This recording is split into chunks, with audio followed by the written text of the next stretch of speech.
Hello बच्चों, हम आपको लेकर आए हैं फिजिक्स क्लास 12 थॉमसन का परमाणु मॉडल। तो हम आपको पढ़ाने वाले हैं किसका? थॉमसन का परमाणु मॉडल। तो सबसे पहले मैं आपको पढ़ाता हूँ परमाणु क्या है। परमाणु क्या है? तो परमाणु ये क्या है? अविभाज्य। कैसा है? अविभाज्य। अविभाज्य, इसका विभाजन नहीं किया जा सकता है। और कैसा है? आदर्श है, इसको देखा भी नहीं जा सकता। तो परमाणु क्या है? परमाणु कैसा है? अविभाज्य है। और कैसा है? आदर्श है, इसको देखा नहीं जा सकता। अब बात करते हैं कि परमाणु का कैसे इसका इन्वेंशन हुआ, कैसे ये मन में आया, मतलब सारी चीजें। थॉमसन का परमाणु मॉडल, तो फाइनली हुआ क्या है, इसकी जो इंसिडेंट है वो कंडीशंस क्या है। तो देखिएगा बच्चों, तो सबसे पहले थॉमसन ने इसमें क्या किया, इसमें थॉमसन का जो परमाणु मॉडल है इसमें थॉमसन ने किन किन चीजों को बोला गया है। तो सबसे पहले परमाणु की कंडीशंस क्या होती है, एक्चुअल परमाणु की स्थिति क्या है, परमाणु कैसा है? अविभाज्य है। और कैसा है? आदर्श है। तो सबसे पहले देखते हैं थॉमसन का परमाणु मॉडल। तो थॉमसन ने कितने में? सन 1897 में। कब? सन 1897 में थॉमसन ने जब कैथोड किरणों की खोज की थी। किसकी खोज की थी? कैथोड किरणों की क्या की थी बेटा? खोज की थी। तो कैथोड किरणों की जब थॉमसन ने सन 1897 में खोज की थी, तो इसमें उन्होंने देखा कि जो कैथोड किरणें होती हैं उनमें क्या होता है? इलेक्ट्रॉन। उसमें क्या होता है? इलेक्ट्रॉन। अच्छा, तो कैथोड किरणों के आविष्कार से किसका पता चला? इलेक्ट्रॉन का। तो सर जे जे थॉमसन ने, किसने? सर जे जे थॉमसन ने सबसे पहले परमाणु में कैथोड किरणों की खोज से किसको देखा था? इलेक्ट्रॉन को। ठीक है। फिर थॉमसन ने कहा क्या है परमाणु के बारे में, थॉमसन का रिस्पॉन्स क्या था? थॉमसन ने क्या कहा कि भाई परमाणु है क्या? तो थॉमसन ने परमाणु में कहा कि जो परमाणु मॉडल होता है उसको थॉमसन ने एक 10^10, कितना? ये जो गोला है इसकी रेडियस को उन्होंने बताया कितना? 10^10 मीटर का ये क्या होता है? गोला होता है।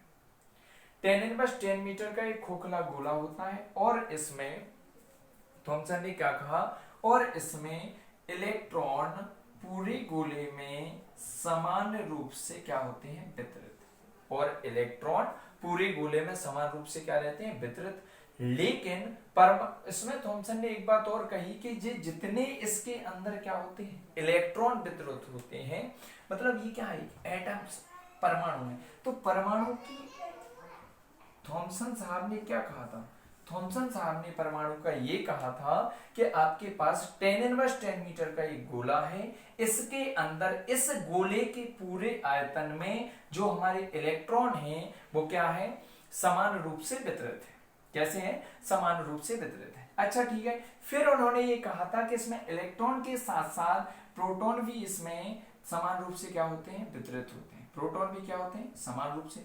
मतलब टोटल कंडीशन थॉमसन साहब ने ये कहा था कि आपका जो ये एटम्स होता है, जो आपका क्या होता है? एटम्स होता है यानी परमाणु होता है, इसके अंदर जितने क्या होते हैं? आपके इलेक्ट्रॉन, जितने क्या होते हैं इसके अंदर इलेक्ट्रॉन, उतने ही क्या होते हैं? प्रोटॉन। तो इक्वल कंडीशन में होते हैं। तो उन्होंने कहा, क्या कहा भाई? जितने इसमें इलेक्ट्रॉन उतने ही इसमें क्या है? प्रोटॉन है। फाइनली अगर इसमें कहा गया कि +5 क्या हो गया? प्रोटॉन, -5 क्या हो गया? इलेक्ट्रॉन, इज इक्वल टू कितना हो गया? 0।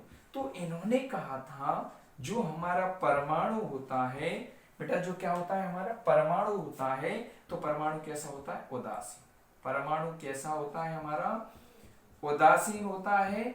इस पर ना तो ये परमाणु धनात्मक होता है, ना ही परमाणु क्या होता है? ऋणात्मक। फाइनली आपसे क्वेश्चन पूछा जाएगा परीक्षा में, ऑब्जेक्टिव, संभवतः ये एमपी बोर्ड में तो पूछी जाती है कि परमाणु होता है, क्या पूछी जाती है? परमाणु होता है। तो परमाणु क्या होता है?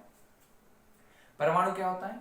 उदासीन। यानी ना इस पे धनात्मक आवेश होता है, ना इस पे ऋणात्मक। क्यों नहीं होता है? क्योंकि इसके अंदर जितने इलेक्ट्रॉन हो उतने ही क्या है? प्रोटॉन। ठीक है।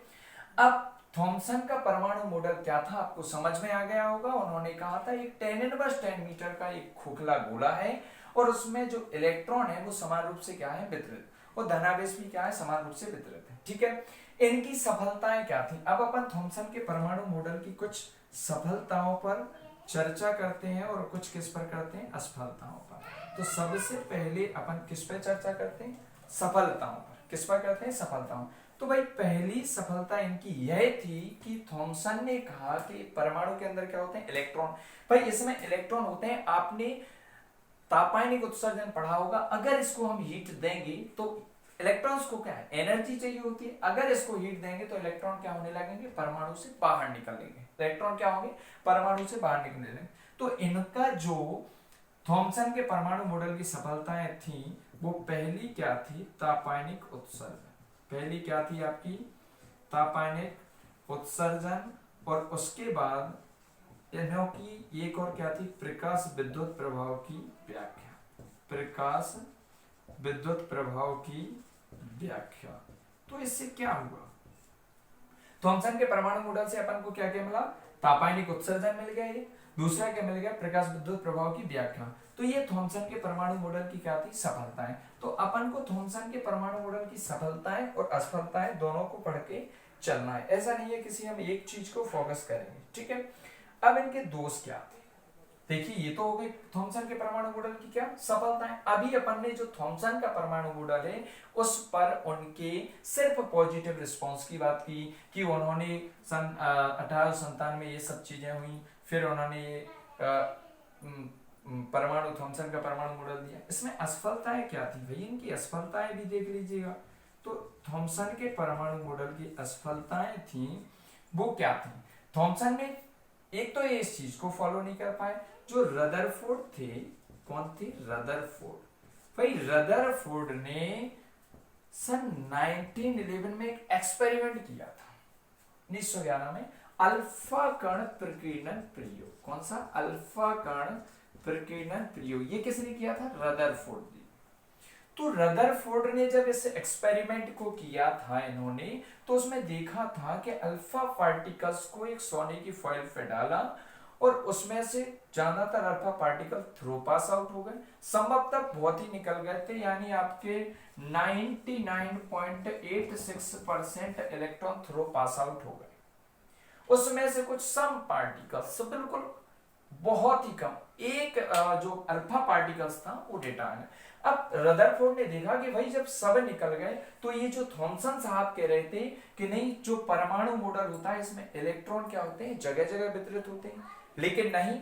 इस समय फिर ये रदरफोर्ड ने क्या कर दिया, जब इन्होंने एक्सपेरिमेंट किया तो ये पूरे अल्फा पार्टिकल्स क्या हो गए, बाहर निकल गए। जब अल्फा पार्टिकल्स बाहर निकल गए तो इसमें इन्होंने देखा कि नहीं, थॉमसन साहब आप ये बात गलत कह रहे थे कि जो जितने इलेक्ट्रॉन रहते हैं वो समान रूप से वितरित नहीं होते हैं। तो रदरफोर्ड ने क्या देखा अपना, कि इसका जो अधिकांश भाग है वो कैसा होता है, खोखला होता है, और सिर्फ इसके बीच में क्या होते हैं, प्रोटॉन्स, कोई हैवी पार्टिकल्स होता है। तो पहली असफलता थी ये रदरफोर्ड के अल्फा कण प्रकीर्णन, किसकी, अल्फा कण प्रकीर्णन की व्याख्या नहीं कर सका। अल्फा कण प्रकीर्णन की क्या नहीं कर सका, व्याख्या नहीं कर सका। ये किसकी थी, पहली असफलता थी, किसकी, रदरफोर्ड की। फाइनली उसके बाद देखते हैं दूसरी असफलता क्या थी, यह मॉडल हाइड्रोजन के परमाणु स्पेक्ट्रम। अब ये कह रहा है भाई अलग अलग है तो इनकी अलग अलग वर्णक्रम की वो निकलेंगी। तो दूसरी असफलता थी इनकी हाइड्रोजन के, किसके, हाइड्रोजन के परमाणु स्पेक्ट्रम, किसकी, परमाणु स्पेक्ट्रम की ये व्याख्या नहीं कर सका। तो थॉमसन का परमाणु मॉडल क्या है कि एक तो रदरफोर्ड के अल्फा कण प्रकीर्णन की प्रयोग की व्याख्या नहीं, भाई क्यों नहीं कर सका, क्योंकि रदरफोर्ड साहब ने कहा था इलेक्ट्रॉन, इसके जो पार्टिकल्स हैं, अल्फा पार्टिकल्स हैं, वो पूरे निकल के जा रहे हैं, अधिकांश भाग कैसा है, खोखला। बट ये कह रहे थे कि नहीं साहब वो तो पूरे में वितरित हैं। तो इनकी ये बात गलत साबित हुई कि नहीं ऐसा नहीं होता है। तो ये रदरफोर्ड के अल्फा कण प्रकीर्णन के प्रयोग की व्याख्या नहीं कर सका, दूसरा हाइड्रोजन परमाणु के स्पेक्ट्रम की व्याख्या नहीं कर सका। ठीक है, तो ये अपना क्या था, थॉमसन परमाणु मॉडल की सफलताएं और क्या थी, असफलताएं। आई होप आपको ये समझ में आया होगा, और मैं बहुत ही जल्द आपको रदरफोर्ड का अल्फा कण प्रकीर्णन प्रयोग पूरा समझाने वाला हूं, यानी अल्फा पार्टिकल्स स्कैटरिंग आपको जल्दी ही समझा दूंगा। बोर्ड्स के परमाणु मॉडल की भी वीडियो जल्दी अपलोड करूंगा, तो इसको पढ़िएगा और आपको काफी एग्जाम में हेल्पफुल होगा। Thanks for watching this video.